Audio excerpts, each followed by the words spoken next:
Itong ayuda para sa mga konduktor ng bus ilalapit ng Department of Transportation sa Department of Social Welfare and Development. Ito namang Parañaque Integrated Terminal Exchange o PITX. Naka-alerto na sa dagsa ng pasahero sa Holy Week Exodus. Ang posibleng kakulangan ng bus naman dahil sa mataas na presyo ng krudo. Yan at iba pang mga balita tinutukan ni Bombo Isa Cotoner. Bombo Victor, Bombo Jai, pag-uusapan ng Department of Transportation at Department of Social Welfare and Development ang posibilidad ng pagbibigay ng ayuda sa mga konduktor ng bus na hindi kabilang sa kasalukuyang fuel subsidy program ng pamahalaan. Ayon kay Department of Transportation Secretary Giovanni Lopez, plano niyang ilapit sa Department of Social Welfare and Development ang kalagayan ng mga konduktor upang maisama sila sa programang Assistance to Individuals in Crisis Situation ng Kagawaran.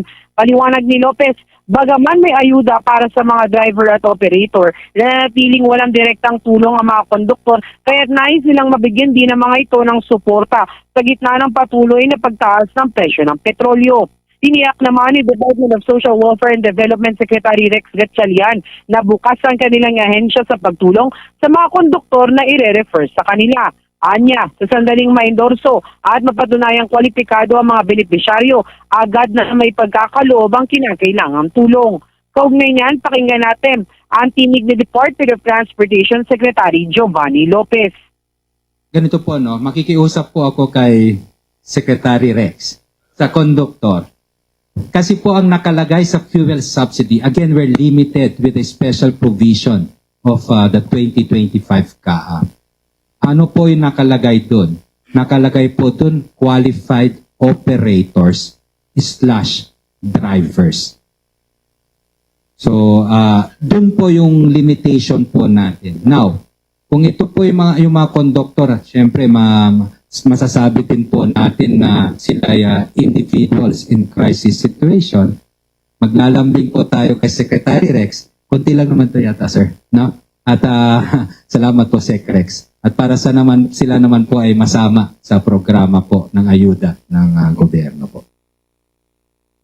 Samantala, naghahanda na ang pamunuan ng Parañaque Integrated Terminal Exchange sa posibleng kakulangan ng mga bus sa darating na Holy Week. Ayon kay Parañaque Integrated Terminal Exchange spokesperson Jason Salvador, ilang bus operator ang nagbawas ng bilang ng kanilang mga unit at biyahe dahil sa mataas na presyo ng petrolyo na nagpapahirap sa kanilang operasyon. Napansin din ng pamunuan ng terminal ang pagdami ng mga commuter kasabay ng patuloy na pagtaas ng gastos sa fuel. Kaugnay nito, binabantayan din nila ang posibleng pag-overload dahil nga sa kukulangan ng mga biyahe. Kaugnay niyan, pakinggan natin ang tinig ni Parañaque Integrated Terminal Exchange spokesperson Jason Salvador. Sa taas ng presyo ng produktong petrolyo, meron ng mga pangilan-ilan na mga operators natin na nagka-cutback na sa kanilang mga biyahe. No? Pangalawa, yung iba dyan, baka tuluyang hindi na kayanin yung i-sustain yung kanilang mga biyahe. Ang worry natin come Holy Week, pag hindi nila sustain to, ay dalawang bagay. One, either mag-cut down or magpigil na sa pasada, walang masasakyan yung ating mga pasahero. And two, pwede naman sila magbiyahe, baka i-overload nila. So yun yung mga kailangan natin bantayan dito. But with today's announcement from the government na ibibigay ng mga ayuda nila, we're hoping that masustain ito, at least during the Holy Week, para hindi naman mahirapan yung mga pasahero natin magbabiyahe. Kasi napansin din natin the past few days, more and more people are opting to use public transport dahil ayaw na nilang gamitin yung kanilang mga sariling sasakyan dahil nga mataas yung gasolina. Dahil dito, tataas din yung bilang ng mga pasahero natin. Ina-anticipate natin yung mga dating bumabiyahe sa pamamagitan ng himpapawid sa aeroplano, dahil mataas din yung pamasahe, baka mag-commute na lang. Yung dating nagdadalang sariling sasakyan, baka mag-commute na yan. Which will result into a big surge sa ating mga bilang ng mga pasahero. Kapwa naman umapila si Lopez at Salvador sa mga bus operators at drivers na tiyaking may masasakyan ng mga biyahero lalo na sa paparating na Semana Santa. Anya, ang ipapamahagi na subsidiya ng pamahalaan ay makakatulong sa kanilang operasyon.